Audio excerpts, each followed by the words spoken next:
Hi friends, అందరికీ నమస్కారం. మీరు చూస్తున్నారు గని ఇంటర్నెట్. తెలంగాణ రాష్ట్రంలో మళ్ళొక బిగ్ అప్డేట్ అండి. కొత్త పెన్షన్లపై మరో అవకాశం అయితే రాబోతుంది. గతంలో ఎవరైనా ప్రజాపాలనలో మీ సేవలో అప్లికేషన్ చేసుకున్న వాళ్ళు ఈ 15వ తారీఖు నుంచి అయితే మన కొత్త పెన్షన్లు అనేది కూడా పంపిణీ అయితే చేయడం అయితే జరుగుతుంది.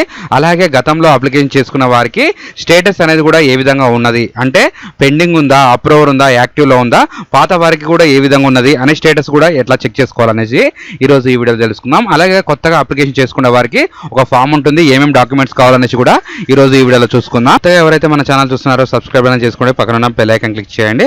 తెలంగాణ మరియు ఆంధ్రప్రదేశ్ ప్రభుత్వ పథకాల గురించి, గవర్నమెంట్ యొక్క జాబ్ల గురించి చేసి పెడతాం కాబట్టి 100% మీకు ఏదో ఒక వీడియో అయితే ఉపయోగం ఉంటుంది. సిఎస్సి సెంటర్ మీ సేవ ఆన్లైన్ సెంటర్ ఉంది కాబట్టి మీకు ఎటువంటి డౌట్స్ ఉన్నా కానీ నాకు వాట్సాప్ టెలిగ్రామ్ ఛానల్లో జాయిన్ కావడం ద్వారా మీకు అనేది కూడా డైలీ అప్డేట్స్ రావడం జరుగుతుంది.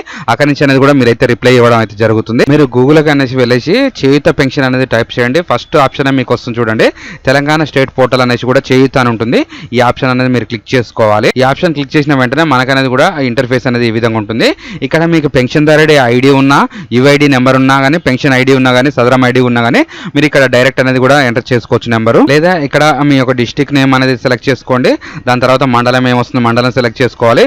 దాని పరిధిలో ఉన్న గ్రామ పంచాయతీ అనేది కూడా సెలెక్ట్ చేసుకున్న తర్వాత పెన్షన్దారుడు నేమ్ లేదా రేషన్ కార్డ్ నెంబర్ అనేది కూడా మీరు ఎంటర్ చేసుకుని సెర్చ్ కొడితే డైరెక్ట్ మీ పెన్షన్ అనేది కూడా క్లిక్ అయితే కావడం జరుగుతుంది. లేదా మీరు ఆ ఊళ్ళో మీ నెంబర్ ఉందా లేదా, మీ స్టేటస్ ఏ విధంగా చెక్ చేసుకోవాలనేసి కూడా ఉంటే ఇట్లా మండలం, విలేజ్, డిస్ట్రిక్ట్ అనేది సెలెక్ట్ చేసుకొని ఇక్కడ సెర్చ్ అనేది క్లిక్ చేసుకోవాలి. ఇక్కడ సెర్చ్ అని క్లిక్ చేసిన వెంటనే ఈ విధంగా అయితే రావడం జరుగుతుంది.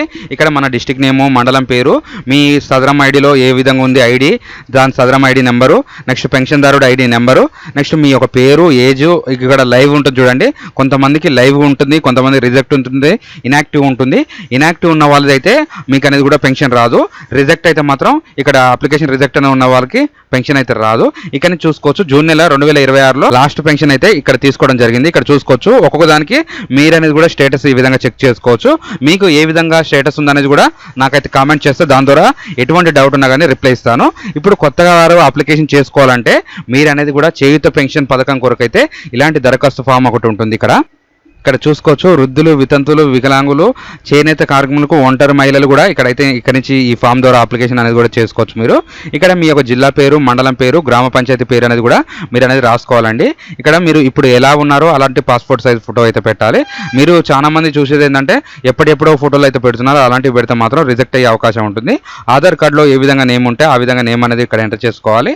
ఆధార్లో ఏ విధంగా ఉంటే నెంబర్ అనేది కూడా ఇక్కడ అనేది ఎంటర్ చేసుకోవాలి. దాని ద్వారా తండ్రి పేరు లేదా భర్త పేరు ఏది ఉంటుందో అది అనేది ఎంటర్ చేసుకోవాలి. ఇక్కడ చిరునామా ఉంటుంది చూడండి, కొంతమంది మండలం పేర్లు, డిస్ట్రిక్ట్ పేర్లు అనేది మారడం జరిగింది.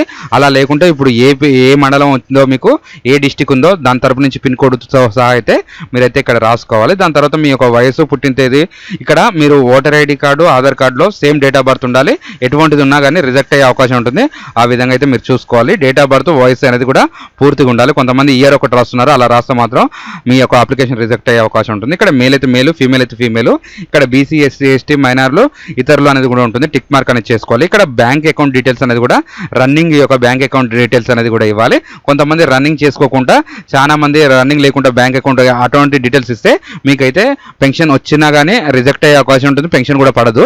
ఇక్కడ అకౌంట్ నెంబరు, దానికి ఐఎఫ్సి నెంబరు, మొబైల్ నెంబర్ అనేది కూడా ఇక్కడ దరఖాస్తుదారు ఒక సంతకం అనేది కూడా పెట్టేసి ఈ యొక్క ఫామ్కి మీరు జత చేయాల్సిన పత్రాలు, ఆధార్ కార్డు, రేషన్ కార్డు, సదరం ఐడి సర్టిఫికేట్, క్యాస్ట్, ఇన్కమ్ ఇవన్నీ సబ్మిట్ చేసి మీ దగ్గరున్న గ్రామ పంచాయతీలో లేదా ఎంపీడీ ఆఫీసులు అనేది కూడా మీరు సబ్మిట్ చేస్తే అక్కడి నుంచి అనేది కూడా రీవెరిఫికేషన్ అయిపోయిన తర్వాత మీకు అనేది కూడా పెన్షన్ అయితే రావడం జరుగుతుంది. ఇదండి ఈ రోజు వీడియో. ఈ వీడియోలో కనుక మీకు ఏమైనా డౌట్ ఉంటే ఖచ్చితంగా కామెంట్ అనేది చేయండి.